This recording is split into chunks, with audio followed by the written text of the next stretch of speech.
Good morning students, मैं Neeraj Malik, quant faculty, लक्ष्य coaching institute.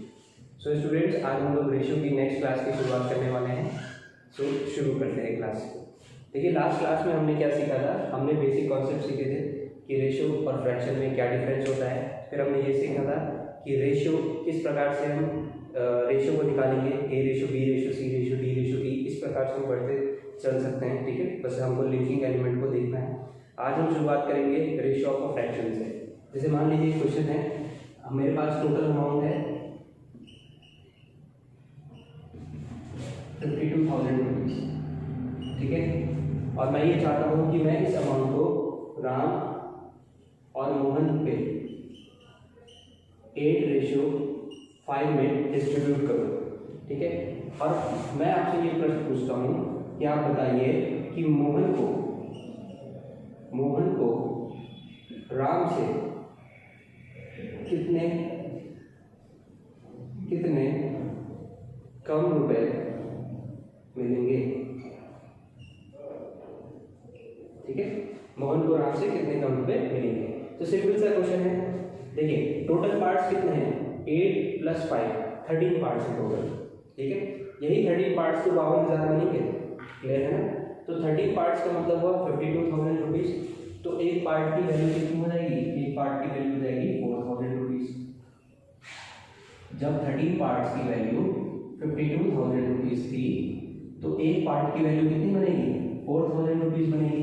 Question में पूछा गया है कि मोहन को राम से कितने कम रुपए मिलेंगे।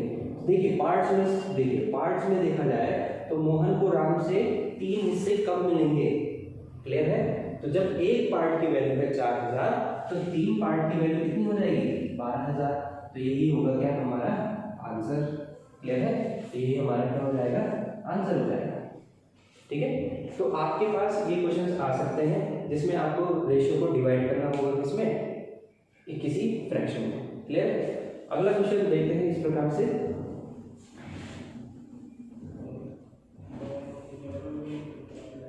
जैसे मान लीजिए टोटल अमाउंट है इस बार 21,000 रुपीज़। ठीक है, और इस बार मुझे राम और मोहन को ये पैसा डिस्ट्रीब्यूट करना है, बांटना है इस पैसे को। ठीक है, किस अनुपात में बांटना है, मान लीजिए 1:2 और 1:5 में डिवाइड करना है। ठीक है, तो अब मेरे से ये पूछा गया कि किसको हमको फाइंड क्या करना है, हमको फाइंड ये करना है कि किस व्यक्ति को, है ना, किस व्यक्ति को अधिक रुपए मिलेंगे। ठीक है, किस व्यक्ति को अधिक रुपए मिलेंगे, ये हमको फाइंड आउट करना है। या फिर ये मान के चलिए कि जिसको अधिक रुपए मिलेंगे और कितने रुपए उसको प्राप्त होंगे। ठीक है, कुछ भी क्वेश्चन बन सकता है वहाँ। तो फिलहाल ये क्या है, हमको यहाँ पे जो रेशियो दिया गया है वो किसमें दिया गया है, फ्रैक्शन में दिया गया है। तो आपको ये चीज़ समझनी है कि फ्रैक्शन का जो रेशियो होता है वो कैसे निकलता है। फ्रैक्शन का रेशियो बड़ा ही सिंपल होता है। हमको पहले फ्रैक्शन को लिख लेना है। ठीक है, फिर नीचे के जो नंबर्स है इनका क्या लेना है, हमको एक एलसीएम लेना है। ठीक है, वैल्यूज को इक्वेट करने का तरीका क्या होता है, एलसीएम लेना, लोएस्ट कॉमन मल्टीपल को लेना है। तो 500 का जो एलसीएम आएगा वो 10 आएगा। इस 2 का मुझे 10 बनाना है तो 5 से मल्टीप्लाई करना पड़ेगा। ये 5 फिर ऊपर चला जाएगा तो 5। इसको मुझे 2 बनाना है तो ये कहाँ जाएगा, ऊपर। सॉरी, इस 5 को मुझे 10 बनाना है तो 2 से मल्टीप्लाई करना पड़ेगा। ये फिर ऊपर जाके कितना बन जाएगा, ऊपर मल्टीप्लाई हो जाएगा। तो ये कितना, 2 ऊपर मल्टीप्लाई होगा तो ये 2 बन जाएगा। तो इसका मतलब राम और मोहन का जो एक्चुअल रेशियो आया वो कितना आया, वो आया मेरे पास 5:2 आया।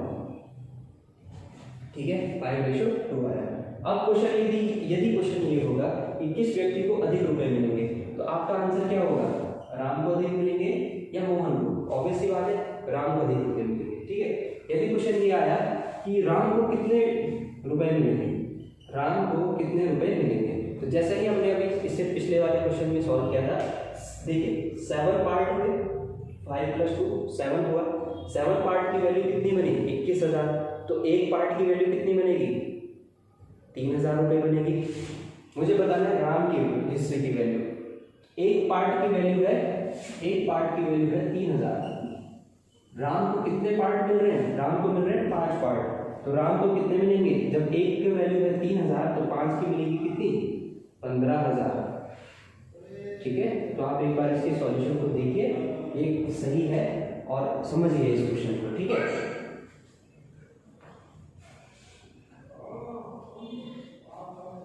ठीक है, तो आई होप आपको ये क्वेश्चन समझ आया होगा। तो इसको मिलेंगे 15,000 रुपये, उसी हिसाब से इसको कितने नॉन को कितने मिलेंगे 6,000 रुपये, और टोटल फिर से बन जाएगा 21,000। ठीक है, एक अगला क्वेश्चन देखते हैं, बहुत ही अच्छा क्वेश्चन है।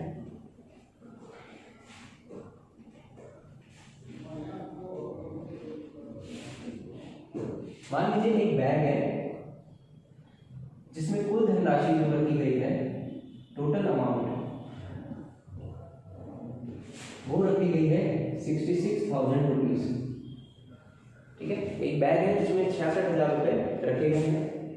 ठीक है, अब यहाँ इस बैग में देखा गया कि इस बैग में हमारे पास 50 रुपए के नोट थे, कुछ हमारे पास 20 रुपए के नोट थे, कुछ हमारे पास 10 रुपए के नोट थे। ठीक है, बैग में या तो 50 रुपीज के नोट्स हैं, 10 रुपीज के नोट्स हैं और 10 रुपए के नोट हैं। ठीक है,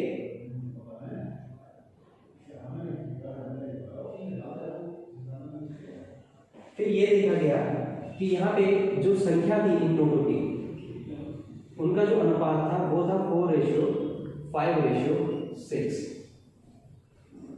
ठीक है, और हमें फाइंड करना है, find rupees, find number of 50 rupee notes. ठीक है, एक बार क्वेश्चन को फिर से समझिए। एक बैग है जिसमें 66,000 रुपए की धनराशि रखी गई है। बैग के अंदर केवल और केवल 50 रुपए के नोट, 20 रुपए के नोट और 10 रुपए के नोट रखे गए हैं। नोटों की संख्या 4:5:6 में है। हमको बताना है कि 50 रुपीज के जो नोट्स है उनकी वैल्यू, उनकी संख्या कितनी होगी। ठीक है, तो अभी हम क्या करेंगे इस क्वेश्चन में, यूनिट लेकर चलेंगे। ठीक है, हम मान लेते हैं कि बैग में 50 रुपए के जो नोट थे उनकी संख्या 4 ही थी, क्योंकि रेशियो के हिसाब से ये देखो रेशियो क्या बन सकता है, ये रेशियो 8:10:12 भी तो बन सकता है, कुछ भी बन सकता है। ठीक है, तो फिलहाल हम ये देखिए मान लेंगे कि 50 रुपीज की जो नोट्स थे उनकी संख्या 4 थी, तो टोटल अमाउंट कितना बनता फिर, टोटल अमाउंट बनता 200 रुपए।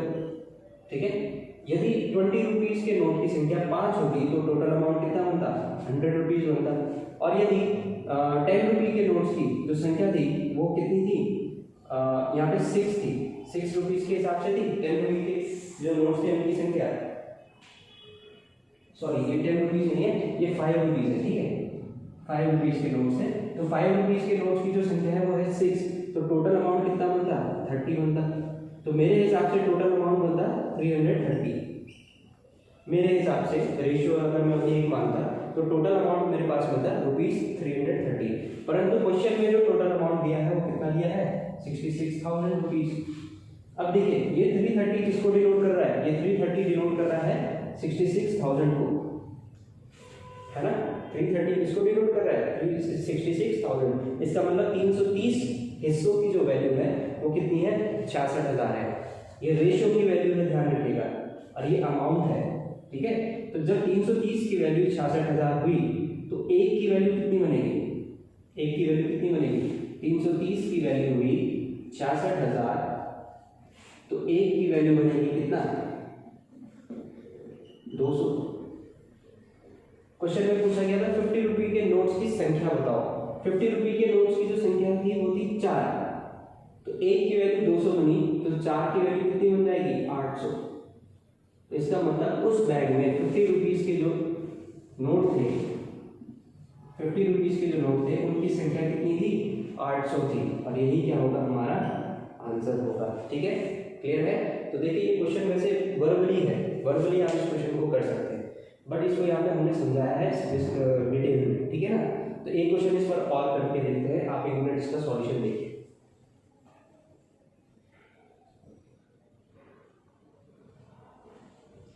ठीक है, तो आई होप आपको ये क्वेश्चन समझ आया होगा। अगला क्वेश्चन समझते हैं इसी के आधार पर। मान लीजिए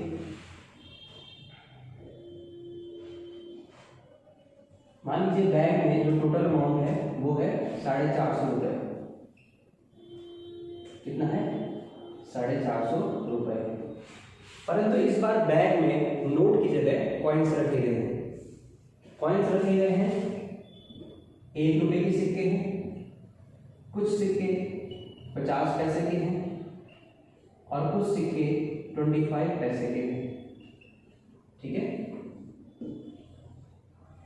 अब बैग में नोट की जगह कॉइन्स रखे गए हैं, 1 रुपये 50 पैसे और 25 पैसे के कॉइन्स यहाँ पर रखे गए हैं। साथ साथ जो टोटल अमाउंट है बैग में वो कितनी है, 450। साथ साथ जो थर्ड डिटेल यहाँ पे दी गई है वो ये दी गई है कि इन कॉइन्स की जो संख्या है उसका रेशियो दिया गया है 11:15:20। ठीक है, और आपको बताना है कि 25 पैसा के जो सिक्के थे, फाइंड द नंबर ऑफ 25 पैसा कॉइन्स। 25 पैसा के जो कॉइन्स थे उनकी संख्या आपको बतानी है। ठीक है, सेम क्वेश्चन है बट वैल्यूज यहाँ पे थोड़ा सा चेंज हुई है। तो आप इसको एक बार ट्राई कीजिए वीडियो को पॉज करके, फिर हम इसके सॉल्यूशन को चेक करेंगे। ठीक है,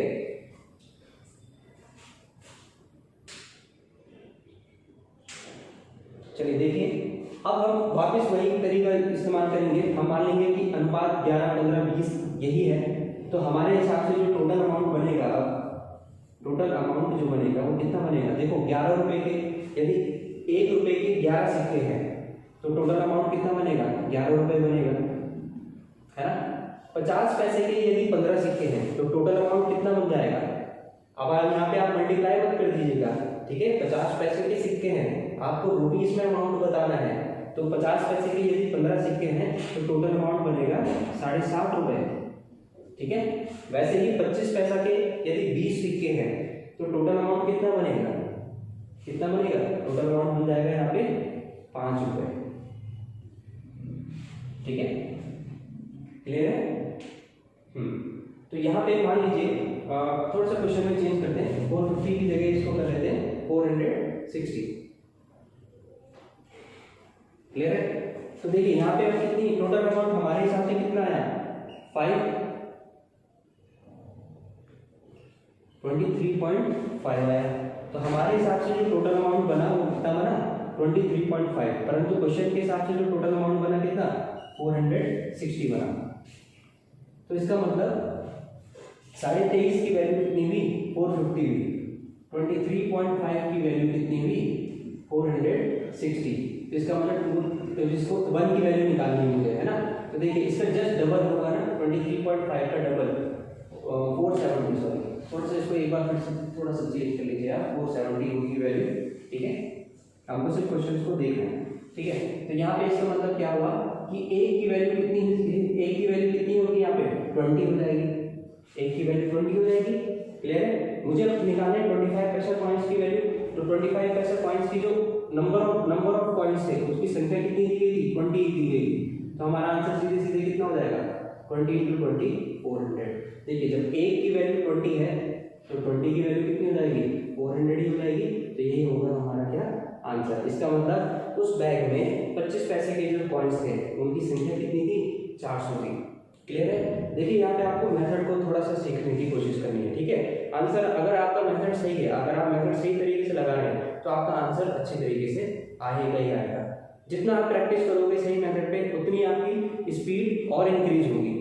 ठीक है, तो ऐसा नहीं है कि हर जगह आपको शॉर्ट ट्रिक ही लगानी है, शॉर्ट ट्रिक्स एग्जाम में काम नहीं करती। आपको कॉन्सेप्ट को लेकर चलना है और जब आपका कॉन्सेप्ट जितना अच्छा क्लियर होगा उतने सही तरीके से आपके क्वेश्चंस एग्जाम में होंगे, उतनी ही तेजी से होंगे। So students thanks, that is all for the day. और हम लोग फिर नेक्स्ट क्लास की शुरुआत करेंगे नेक्स्ट वीडियो में। Thank you.